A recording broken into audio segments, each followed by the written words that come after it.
Hello, everybody. Welcome to a strange ErsatzVaniaMania. As I am standing in for Matt today, I'm Jackson Tyler, another member of Abnormal Mapping. Matt is unfortunately sick, so I've got to take their place, record a little video, keep the content flowing. It's just going to be me trying Castlevania 1. Hopefully going to see if we can beat the first boss. That's really all we're going to get to today. Yeah.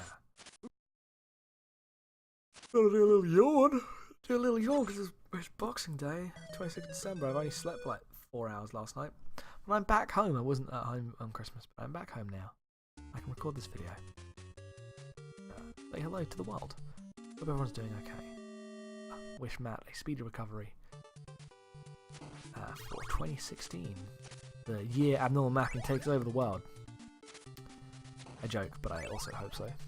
I am thinking of things about how to get more people, listen to the podcast, to enjoy the website.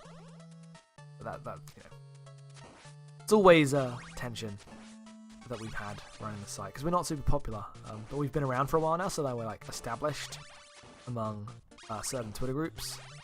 People know who Abnormal Mapping is, and that's good. But no one listens. They just know, oh, that Jackson and Matt and Destiny, they have a podcast. So, I don't know, when there's that weird middle phase where we are kind of known quantity among certain Twitter circles, but not a successful podcast by any definition. And I often think, how do we get more people to actually listen? Because we make great stuff. That is I assume, a continued thing of anyone who makes anything, trying to actually get people to find the good stuff. It's hard. It's hard, It's hard. Let's go.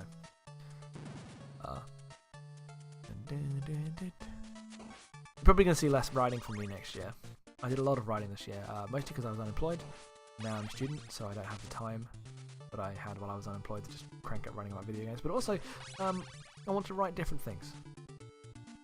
I want to spend my writing time writing books, writing fiction. I think my heart's in video game criticism now that it should be, because sure as shit ain't any money in it, and if I don't like it, what the fuck am I doing? I like the podcast. I love doing the podcast. I find writing about games to be far more of a obligation or chore than it should be for the emotional heft it takes on me. I work hard on it, but I don't care about it that much in a actual way. So, hence, I should do something else with my time. And I think I'm going to enjoy what else I do. I've got plans. If I do games criticism, it'll be a piece here and there. I want to start pitching places rather than just writing on a blog. Nice to work with editors. But it'll also be me, if I do games criticism, I'll do a book I can sell on Amazon. Do a longer form thing. Oh, come on. Wait there. Come on. Yeah, that's right. That's right, friend. That's right. We'll see. I don't know. Thinking about it. Probably going to chat with Matt soon about stuff. We do have the Metal Gear podcast. It's coming out very soon. First one's coming out in January with Corey Milne at Metal Gear. There'll be 5 different podcasts with 5 different guests as I talk to them about the series. Great series of great casts, and I hope you enjoy. I've been playing The Last of Us, by the way. We're going to talk about things that are going on right now. I just finished summer. A bit hot and cold in that game. Hot and cold. I hated it the first time I played it, and I only played a couple hours. Didn't even get to the end. Lost them. I really was really put off by it. I had intense criticisms about how paternalistic and gross it was. I found the intro to be this not not cool portrayal of this little girl lost without her dad. I found it really you know. Oh, yeah. You've broken, haven't you? You've broken. That's what you've done. Alright, let's make you work, but let's just... I guess we're going to run into that Medusa head. Nothing we can do. Which one go? Oh, yeah. Oh, no. We're back. But I found it like that, and that was my opinion years ago, but I have way cooler than that. I think it's a far more empathetic and critical game than I did before. But now my problem is that I don't know if I am like the right person for the kind of story it's telling. I don't know. I finished Summer and I was really off-put by the end of Summer. I found it nihilistic in a way that the rest of the game hadn't been yet up to that point, because I had been enjoying it this time. Oh shit. Oh great, thank you. I guess I should have kept the stopwatch. And I don't know. I don't know. We're going to talk about it on a podcast eventually. Probably just me and Matt. We have an idea about what to do for our mid-month cast that we used to do, about how to reformat them. And I'm very excited for that. We don't know when that's actually going to happen. Fuck. That's where this discussion will probably be. Right now, at the end of Summer, I am hot and cold on that game's like story that it's telling. I think it might be too much for me, too kind of empty. I felt like the end of Summer was kind of like playing me for a fool, which I know isn't the intent. It had that effect on me. Oh, good. And there's a wider conversation to be had about that style of narrative, because it's a popular one right now with Game of Thrones. It's like, this is the reason I don't watch Game of Thrones, because so many of that show's twists are, hey, you cared about something? You idiot! It all fell apart. Ha ha ha. And it's a very shallow form of, like, emotional engagement. And I think The Last of Us is generally better than that. It doesn't, for as, like, fucked up as things happen, it isn't just, hey, the shit thing happened. Don't you feel bad about that? But the end of Summer did feel like that to an extent.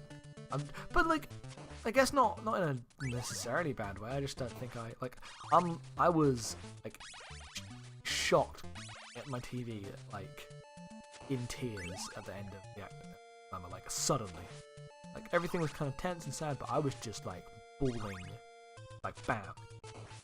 It really affected me. Yeah, we'll see. It can't necessarily, like, it can't be terrible if I'm affected that much, but I don't know. I don't know. Like I say, in the middle of it, feeling weird. And I guess I should be feeling weird. It's a game about a zombie apocalypse, so... Oh shit, yes. You're not feeling weird, you're probably doing it wrong. I got through, yes! Go team, go team. My warm meat sense is tingling. That doesn't matter. Bet the warm meat like that.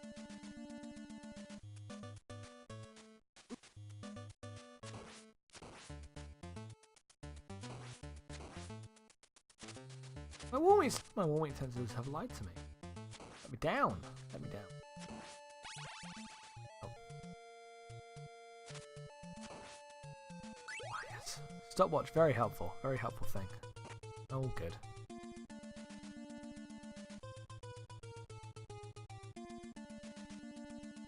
I can make these jumps.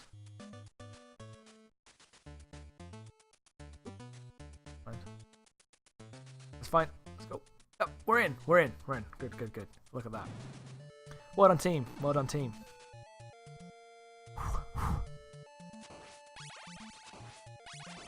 Oh, good. More environment puzzles. That one doesn't go down at all. What about that one? Right, there you go. Hey, hey! Back off, buddy.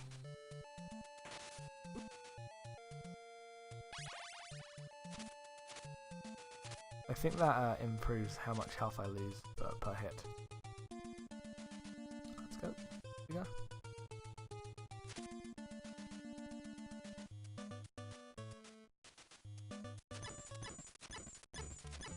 Oh, that is set up to teach me how to beat those. Nice.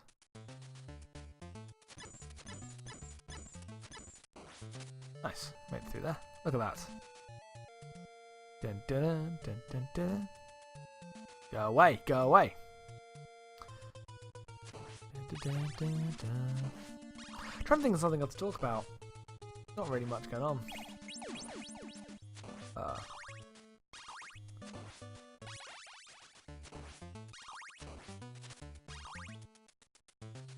And beat this guy.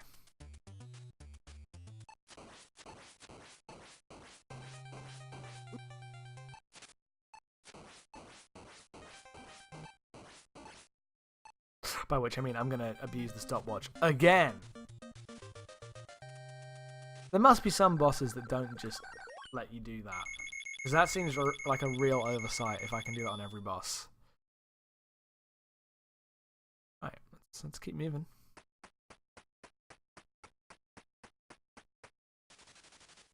After The Last of Us, I don't know what I'm going to play. I want to get into Yakuza the rest of the series, because I love Yakuza 3 to bits. I want to play Yakuza 4, but specifically I also want to play Yakuza 1 and 2 and 5. Like I want to, that's a series I want. If I can play fucking all the Metal Gears, I can play all the Yakuza. Oh good, I'm almost out of health.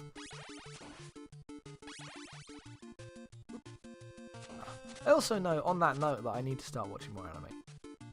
Because, I think I might have said in the morning Mario, I had this realization after Kingdom Hearts specifically that, man, I love the storytelling style of Metal Gear, I love the storytelling style of Final Fantasy, I love the storytelling style of Yakuza, and they're all just fucking anime. Like, it's just Japanese style of like genre storytelling, and apparently it really resonates with me. So I should just watch some good anime, and I'll get that. Like, what did I watch? I watched The Girl Who Leapt Through Time recently, which could end up being one of my favourite movies of all time. I don't know. We're gonna actually end up seeing, but like, I think it's a great film. Like, regardless, the like personal connection I did not expect. In a great way, in a good way. Like that movie made me feel so much better about myself. Like, it made me feel hopeful about the possibility for me as a human being in a way that very few things are able to do, other than maybe Star Trek. Yeah, so I love that. But anyway, that's maybe the next game I'm gonna play. I don't know. We'll see. I was just talking to fill time to the end, but I hope you enjoyed that little rambly video. Hopefully, Matt will see you tomorrow with ErsatzVania 3 and ErsatzVaniaMania. But if not, then we wish them a speedy recovery, as speedy as possible. Take your time. Feeling better, friend. And we'll see you with more VaniaMania soon, and a podcast some point next week when everyone is feeling well. Thank you very much for watching, and goodbye.